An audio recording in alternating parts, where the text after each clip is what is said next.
And for vagrancy, California's homeless will be living high on the hog as LA's luxury high-rise shelter opens for business. The $165 million taxpayer-funded project is taking heat for coming with a bunch of sweet amenities like a gym, art and music room, and a library. LA Mayor Karen Bass knows those freebies will be controversial to most people, but she had this excuse.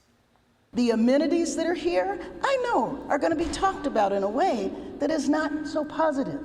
A gym, music, art, recreation are all the things that are needed to heal, that are all a part of mental health. So Jesse, who knew that a $600,000 condo with a gym was the way to solve homelessness in California, in LA? My first place where I lived after college was $450 a month.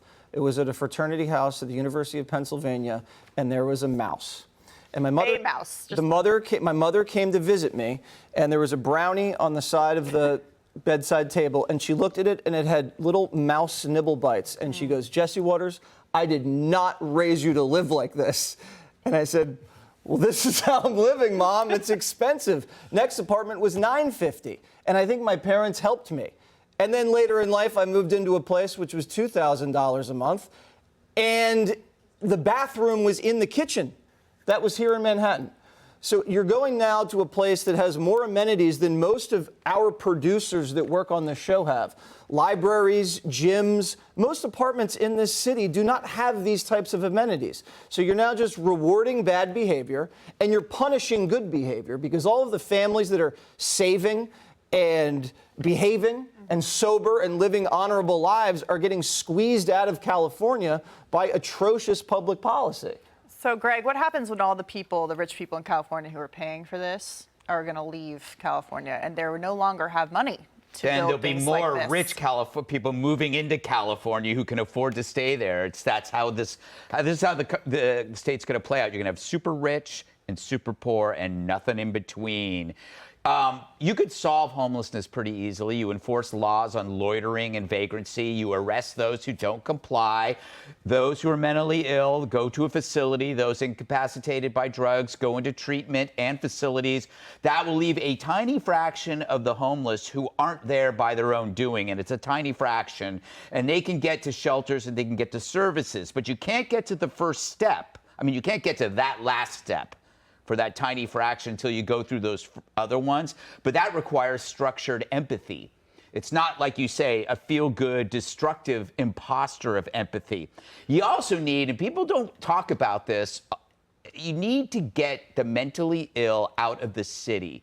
If you want mental health, you don't treat mental illness in a loud, stressful area. They place sanitariums in the countryside for a reason. The scandal of homelessness is due to activists with no real-world experience applying the false empathy on a problem that calls for real empathy through boundaries, structure, enforced treatment, or immediate eviction. Tough love is what we called it, right? People who don't understand the concept of empathy should not be lecturing us on compassion, because your compassion is destroying people's lives. It's not about physical structures, because those will be wrecked in a year. It's about establishing boundaries and actually moral structures. So, Judge, the Democratic politicians in California have stolen billions of dollars from the homeless industrial complex in California. In LA, they just released new results showing an increase in homelessness despite all of this money being spent. Is that any surprise? Not This at is all. not about the homeless.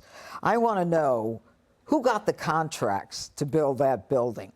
I want to know who has the contracts to supervise in the building, to maintain and clean the building.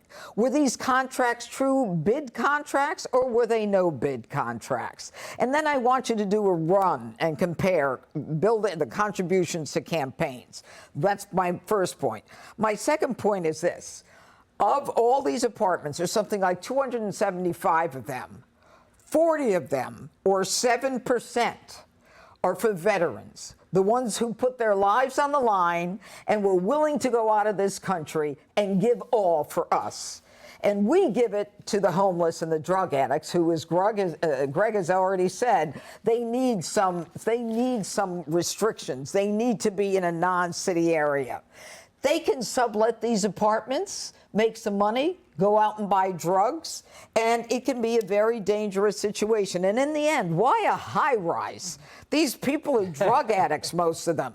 You know, you're going to make them sign a waiver of liability if they get high and fall off the building? Maybe.